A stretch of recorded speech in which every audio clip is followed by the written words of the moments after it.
Hey there, this is Roy from TCG Science, and today we're talking about Black Bolt, the English release that's coming up on the 18th of July. I'm gonna tell you everything about this set, what you can expect from it, and how it could shape up as an investment opportunity. So, what I'm gonna go over today is the product lineup and when we can expect them, the card lineup, some similar sets, so the pull rates, the chase cards, and the investability score at the end. First, the product lineup. Um, it is a specialty set, which means there are no booster boxes.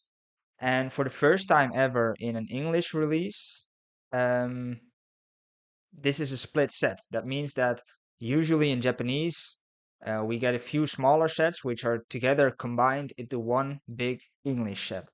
However, for the first time ever, we are getting the exact two smaller sets that they also got in Japanese. So that's something special, something new, and that changes a bit about what we can expect from this.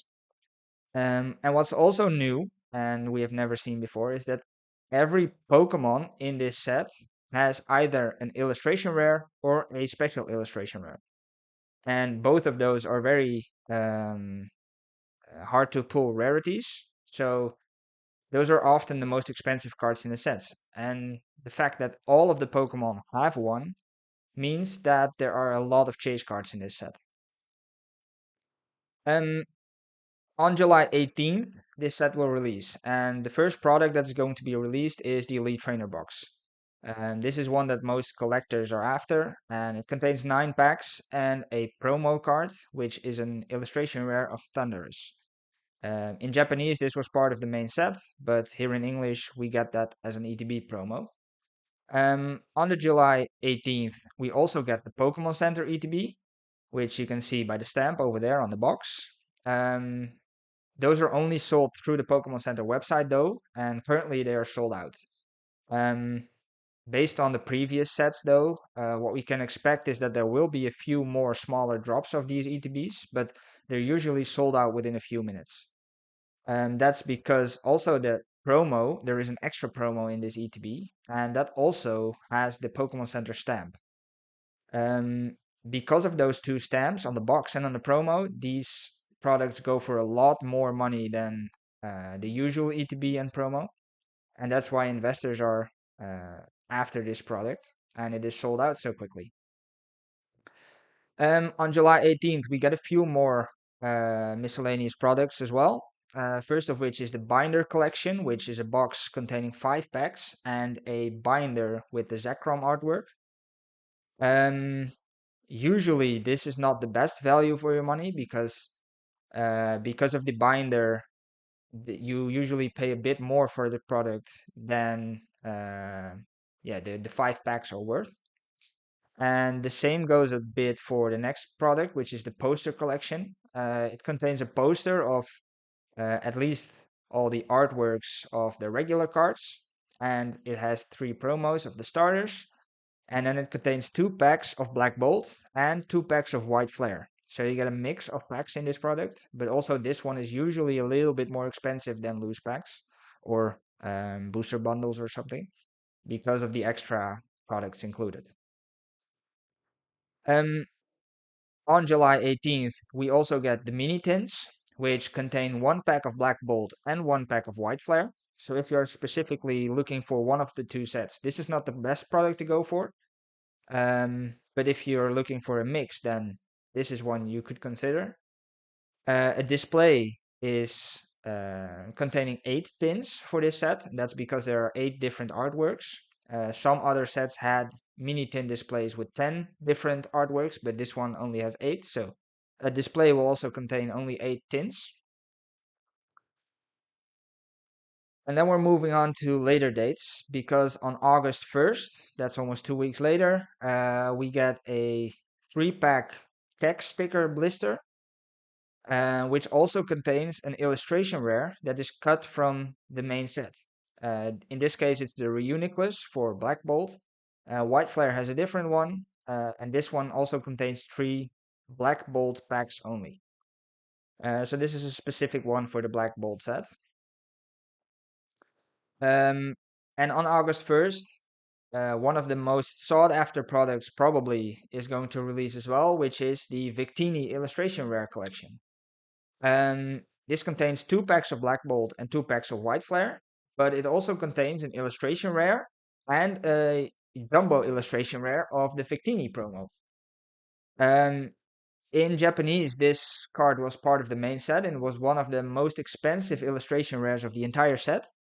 But in English, we got it as a promo, and because of the promo and also the jumbo version, most people expect that this product is very sought after and very popular.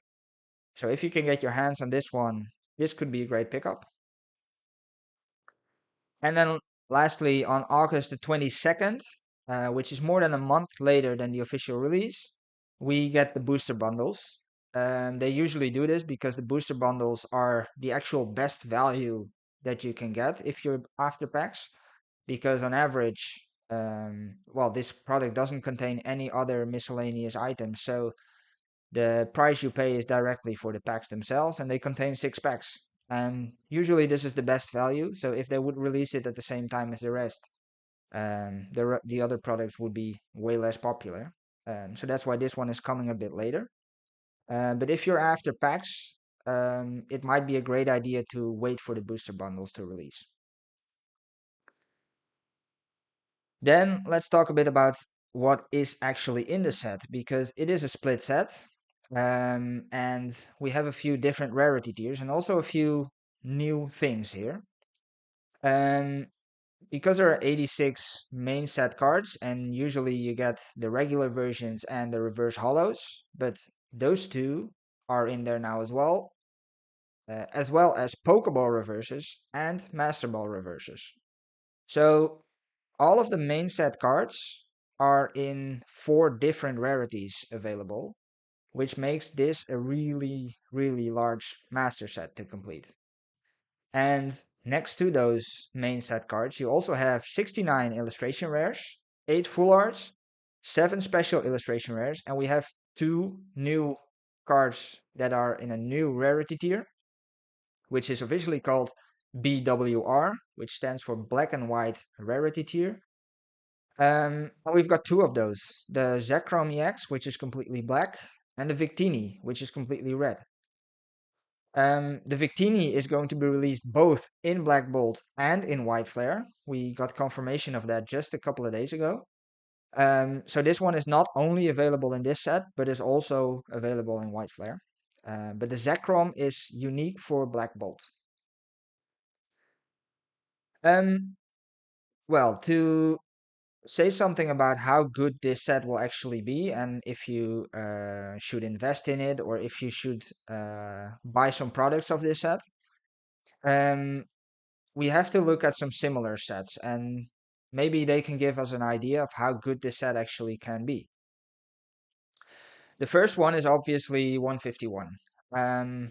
Black Bolt and White Flare are together forming a set that covers all of Gen 5. And the only set that has ever done that before is 151, which covered Gen 1. They were also both special sets. So, as a special set covering a generation, this is the obvious match. Pokemon thought so as well because they also have almost the same product lineup with a binder collection and a poster collection and some special collection boxes. And the only caveat here in why we cannot really compare them is that the pull rates will be vastly different. And first uh, thing why that is because Black Bolt has way more illustration rares than 151 had. And second of all, Scarlet and Violet 151 was a set that was released very early in the era, and pull rates were, on average, a lot easier than they are now. I will show that later on in the pull rate section of this video, but compared to the sets that release nowadays, 151's pull rates were pretty easy, and we don't expect those easy pull rates from Black Bolt. So that's why they are different on that front. Um, A special set that has been released more recently is Prismatic Evolutions. And since they are special sets, um, we can compare them on that front as well. What's also comparable between these two is that there is a massive increase in one rarity tier. Prismatic Evolutions had a massive increase in the number of special illustration rares, and Black Bolt has a massive increase in illustration rares compared to all the other sets of the era. Now, what's interesting is that for Prismatic Evolutions, the pull rates for the secret illustration rares were almost cut in half, which means that it was on average easier to pull a random special illustration rare. But if you look at pulling a specific special illustration rare, it was still very hard because there were so many. And that is something that we can probably carry over to Black Bolt as well. I expect that Black Bolt will have easier pull rates for illustration rares because there are so many. And lastly, Black Bolt and White Flare together kind of form the end of an era for the Scarlet and Violet era, because the next set that's going to be released is the Mega Evolution set. And they have a different era code. So in that sense, this is kind of a capstone set for the era. Crown Zenith was that for Sword and Shield. And well, Crown Zenith had a lot more Galarian Gallery cards than other Sword and Shield era sets had Trainer Gallery cards. So both sets are the capstone set of the era, and both sets have a very increased amount of a specific rarity card. Um, what's interesting then is that for Crown Zenith as well, just like for Prismatic Evolutions, the pull rates for those cards were a lot easier. Everyone knows the pull rates of Crown Zenith, and if you want to open some packs, that's one of the most fun experience you can have is go for Crown Zenith. And well, that's another indicator that Black Bolt pull rates might be easier as well. Now, for the actual deep data part of this video, we're gonna look at pull rates. And why do we do that? Because I honestly believe that pull rates are one of the best indicators of how expensive a card is going to be. Um, it has to do with popular Pokemon as well, and maybe some cool artworks, or maybe in some cases even a specific artist. But on average, or like across the board, the pull rate of a specific card has a very, very big influence on its price valuation. Um, Now, for the actual pull rates of specific cards, we can use this formula. A specific rarity tier often has a very established pull rate. So, for example, 1 in 12 packs, you will get an illustration rare. That has been the case for most of the Scarlet and Violet era. And for the illustration rares, that has been very constant as well. Now, if there are 3 illustration rares in a set, for example, 4 Paldean Fates, then the pull rate for a specific card will be vastly different than if there are like 69 illustration rares in a set, such as for Black Bolt. So for a specific card, you can multiply the pull rate of the rarity tier times the number of cards in the rarity. So if the pull rate for a specific card rarity tier is 1 in 6, and there are 10 different cards in that rarity tier, then you on average need to pull open 60 packs to pull a specific card from that tier. Now, if we look at the entire Scarlet and Violet era, and this is a very beta heavy slide, but I'm going to walk you through it. We have seen different numbers of cards per rarity tier. This table has in the rows, which you can see on the full left, the double rares, the illustration rares, the full arts, the SIRs, and the gold rares. And then every column is a set from the era. So on the far right, we start with Scarlet and Violet base, then Paldea Evolved, and so on, until the most left columns are Destined Rivals and Black Bolt. Now, Black Bolt will have 6 double rares, which is comparable to Shrouded Fable, and most other sets have more. Black Bolt has 69 illustration rares, which is way more than any other set. Paldea Evolved was up until now the largest set in terms of illustration rares, but they only have 36, whereas Black Bolt has 69. So that's a massive increase. Full arts, there are 8 in Black Bolt, which is also kind of comparable to Shrouded Fable. Only Paldean Fates had less, but compared to the entire era, there are few full arts in this set. And then special illustration rares, there are 7, and that's not that rare. There are a lot of sets who have 6 or 7 special illustration rares, so that's not very unique. So we can compare that hopefully very well to the rest of the era. And then the bottom line is a bit weird because usually we got gold rares in a set.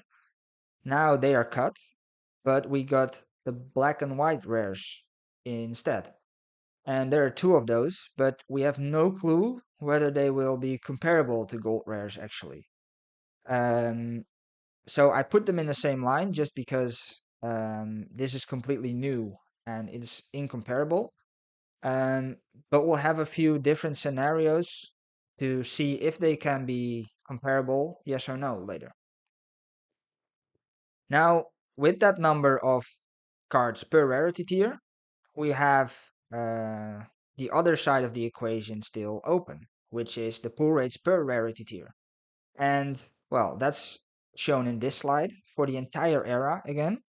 And if you look at the top row for the double rares, you can see that the pull rate for the double rares has been very consistent over the entire era. It started with 1 in 7 packs and it decreased a little bit over time to 1 in 5 packs for the latest set. The same goes for illustration rares. That also has been very steady with approximately 1 in 12, 1 in 13 packs will yield you a illustration rare. Full arts have been very constant as well, because 1 in 15, 1 in 16 packs would yield you a full art. But then special illustration rares. They started at 1 in 32 for Scarlet and Violet Base, while they evolved, and Obsidian Flames, and even for 151. But then they increased until Temporal Forces had a pull rate of 1 in 86 packs for a special illustration rare. That continued on largely through the era, except for some special sets like Shrouded Fable, which had a bit easier pull rates. And Prismatic Evolutions even had a lot easier pull rates because there were so many special illustration rares. But then after Prismatic Evolutions, it picked up again, and Journey Together had the same pull rates again with 1 in 86. And Destined Rivals even had a bit harder pull rates with 1 in 94 packs yielding a special illustration rare. Now, gold rares had the same kind of pattern. Also from Temporal Forces onwards, the pull rates got a lot harder, where in the beginning they were 1 in 54 packs. Temporal Forces shifted that to 1 in 139 packs, which is a massive increase. And then even for Surging Sparks, we had the hardest pull rates from the entire era, with 1 in 188 packs would give you a gold rare. Now, for Prismatic Evolutions, that has stayed quite stable, and then for Journey Together and Destined Rivals, it kind of declined a bit again. So it became a little bit easier again. But we can't really say a lot about the black and white rares from this pattern because we have no clue whether they will be comparable. Um, with those 2 items and the formula that we defined earlier, we can look at the pull rates per specific card. This is a very data dense slide, and if you want to look it over more specifically, you can either pause the video or visit my profile on Instagram. I share insights like these a lot there. And I also have a data dashboard with a overview like this as well. So consider joining that to have a closer look at overviews and insights like these. Um, but what is very interesting from this slide is that um, we can look at some illustration rare and special illustration rare pull rates. The hardest pull rates up until now in the illustration rare category are for Paldea Evolved. It took you 468 packs to pull one specific one specific illustration rare that you were after, and that's purely because of the fact that there were so many in the set. And this also contributes to the fact that the Magikarp is so expensive because it was simply super hard to pull. And the same goes for special illustration rares. The hardest pull rates that we've seen so far are for Prismatic Evolutions, which also has, I think, 4 out of the 5 most expensive special illustration rares of the entire era, maybe 3 out of 5. But that's simply because they are so hard to pull. The Umbreon has a pull rate of 1 in 1440 packs, which is insane. Destined Rivals came a bit close, maybe, with 1 in 1034 packs, which is the second most rare, most difficult pull rates from the entire era, but it was still a lot easier. Um, so, for the pull rate prediction for Black Bolt, we have to consider a few things. Um, First of all, the illustration rares should have changed pull rates because if they have the same 1 in 12, it's going to be very difficult to pull one. So the scenario 2, which I expect to be true, is that the pull rates will be a lot easier, but we're going to look at that in a minute. Um, Also, the black and white rarity cards should be extremely hard to pull because they are presented as the biggest chases of the set, so they should be harder to pull than the special illustration rares, right? Um, the scenario 1 that we could expect is that they have about the same pull rate as gold rares, which from a rarity tier perspective is quite rare. But since there are only 2 of them, yeah, to be more difficult to pull than a special illustration rare, they should be harder to find. So scenario 2 is that they are way harder to pull.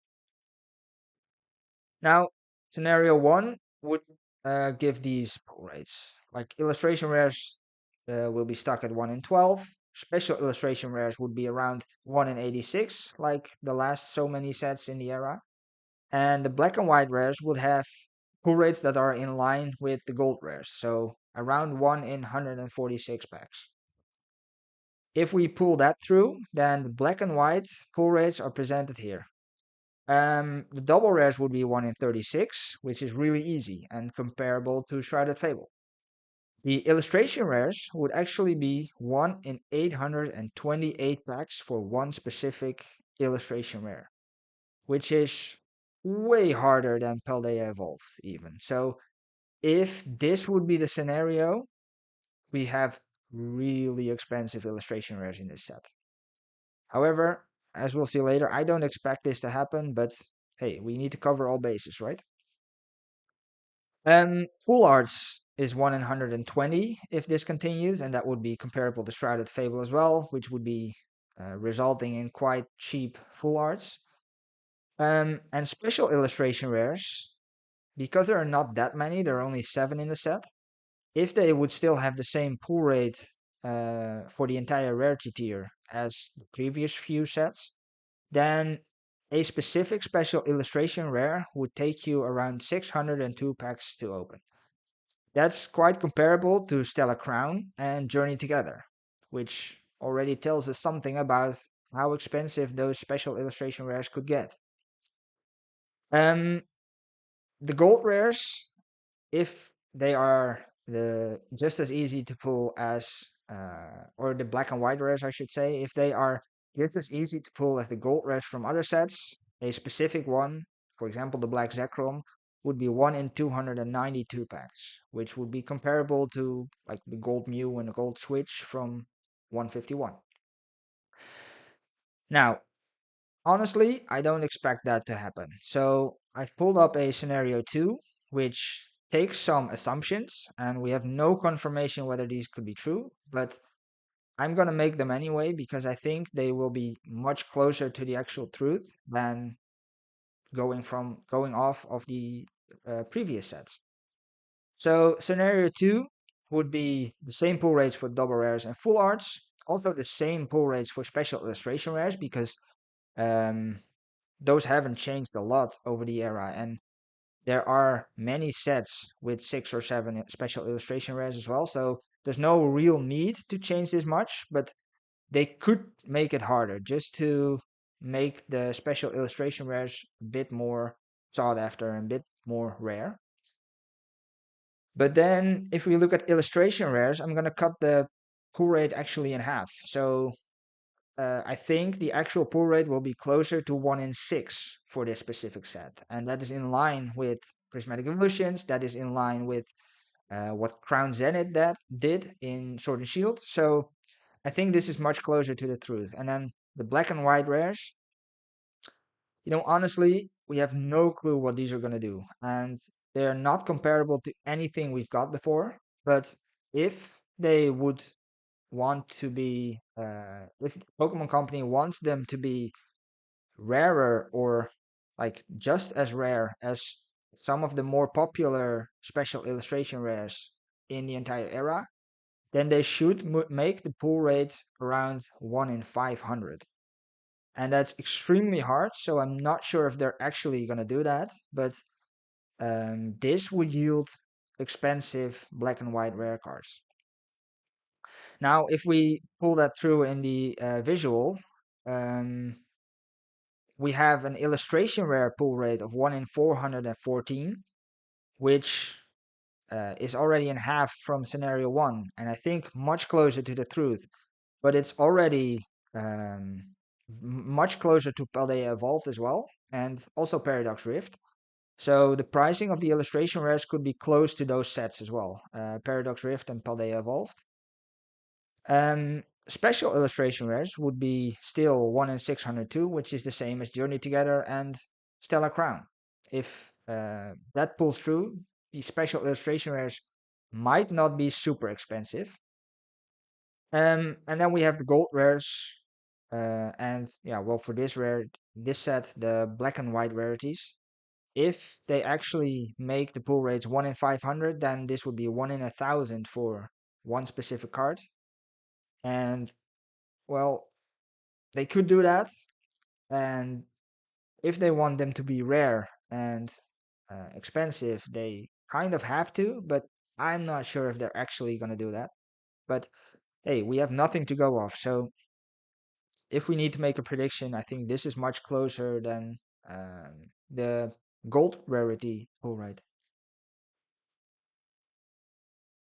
So the takeaways here is that scenario 2 is, in my opinion, more likely, with easier to pull illustration rares, harder to pull black and white rares, and if they want to increase their rarity there, um, maybe even harder to pull SIRs, but we have no confirmation that that will be the case.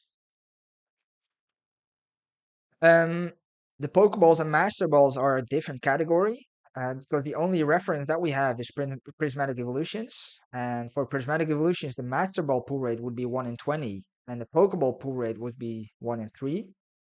So maybe they would make it a bit easier for this set, just because this is such a massive set, and to master it completely, yeah, it's just if they have pull rates this hard for the master balls as well, it's going to be very, very expensive to do. So I do expect that they would make it a little bit easier, but just how much easier, no clue. Um, with those assumptions, this is kind of the end result and the conclusion from the pull rates that the ball cards would be just easier than prismatic. The illustration or a specific illustration rare would be in the same range as Paldea Evolved and Paradox Rift. The special illustration rares would be in the same range as Journey Together and also Stellar Crown. And the black and white rares are just in a range of their own. So, with pull rates out of the way and with some expectations set and assumptions made, let's look at all of the chase cards in the set and figure out if we can kind of establish a top 10. Um, the first few that we have to talk about, of course, are the black and white rarities. The Zekrom and the Victini, which I already showed briefly. Those could be the biggest chases. And I put a question mark there because it really, really depends on the pull rates. And these cards are unprecedented. We haven't seen anything like it before. Well, in the black and white era, but not in modern eras. Um, and the caveat with the Victini is also that it is in two sets. So even if it has a hard pull rate in this specific set, it is in two sets. So basically, the pull rate is cut in half because you have twice the chances to pull it. Um, so it could be the biggest chases, and I expect that they will be very popular, and also their artwork and their art style will add to their price valuation. But it depends a lot on the pull rates.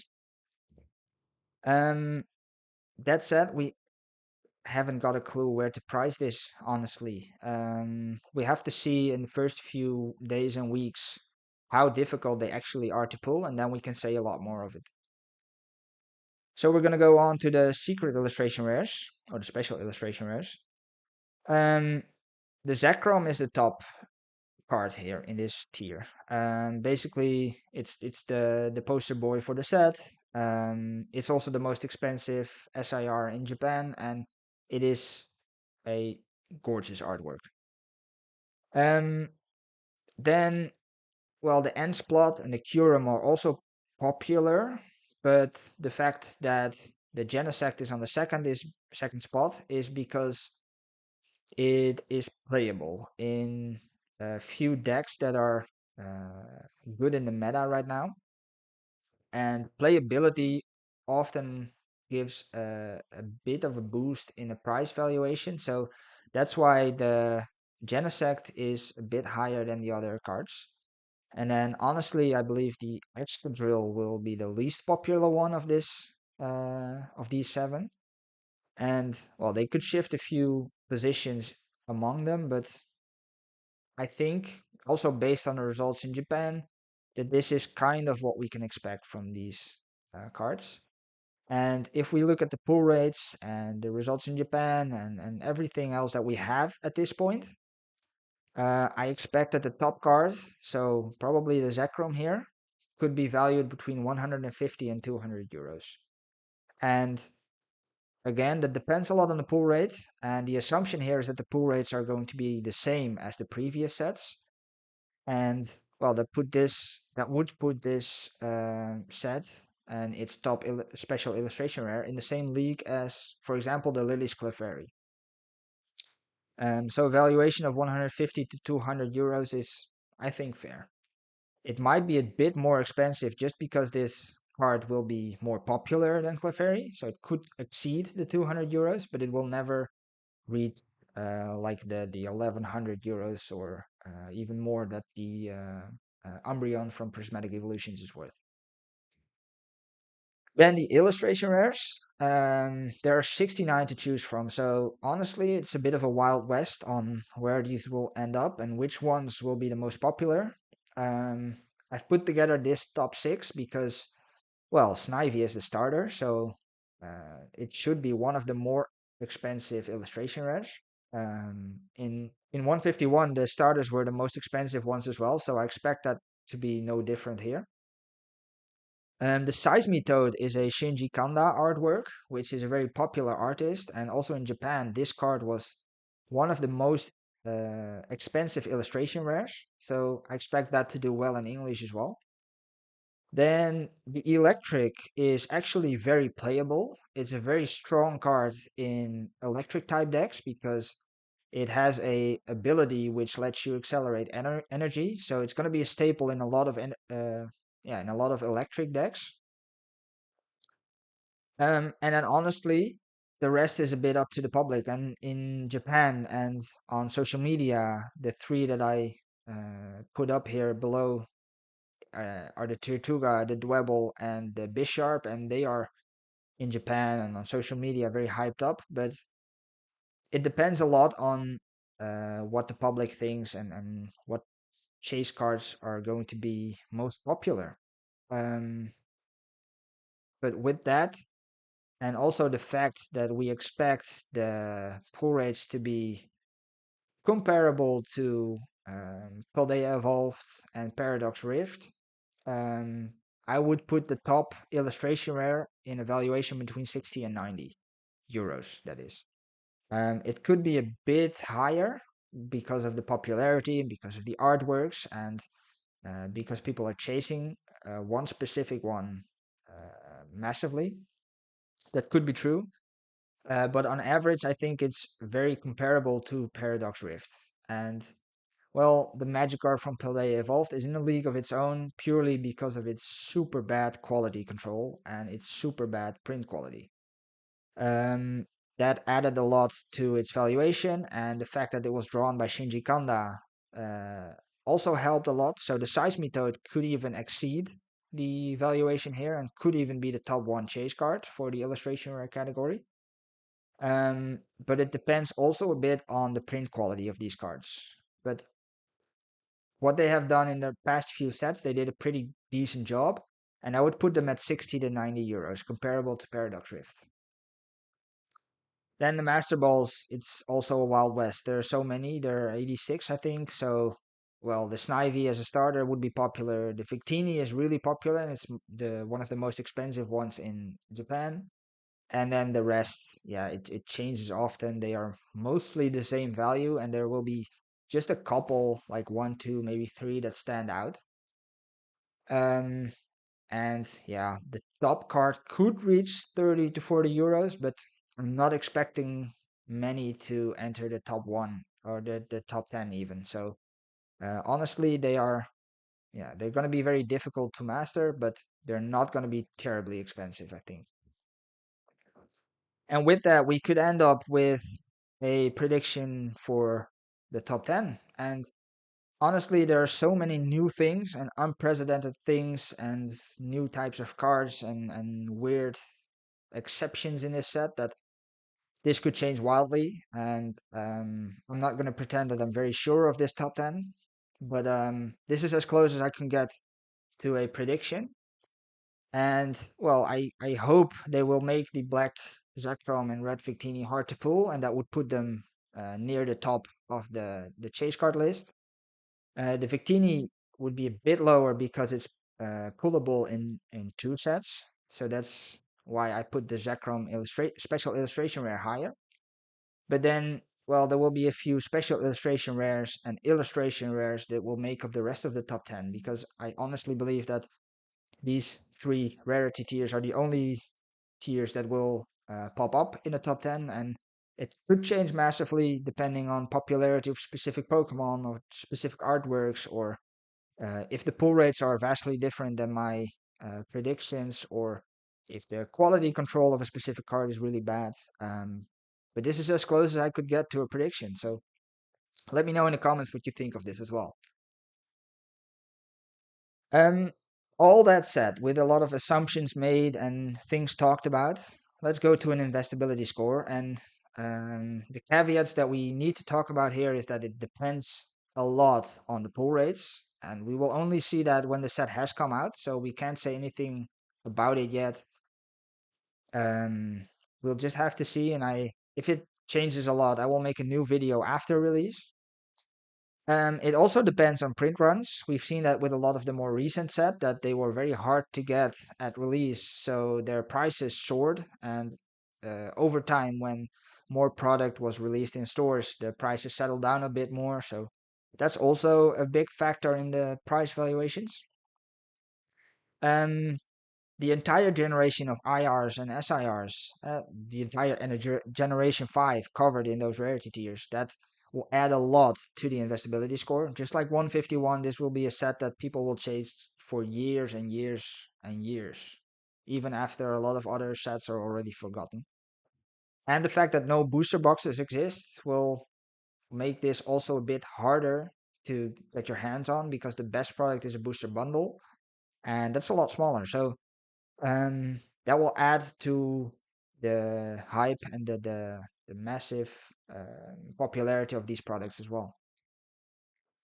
And overall, I would get to an investability score of a 9 out of 10, and that's really high. This is the first actual video that I make of it, but on Instagram, I have made predictions like these before, I think from Shrouded Fable onwards, and this is one of the highest scores that I've given out, together with Prismatic Evolutions, I think, which is not a surprise. But Look, we have a few new things, and it depends a lot on how they pan out. But I think this is one for the future, and this is a really good set to invest in. So that's why this is getting a 9 out of 10. Now, if you want to hear more of this, and if you think these data deep dives are really interesting, then consider subscribing, like this video, and also follow me on Instagram because I post there daily with price updates, market insights, and also other data insights. So follow me there as well, and I'll see you next time. Thanks for watching.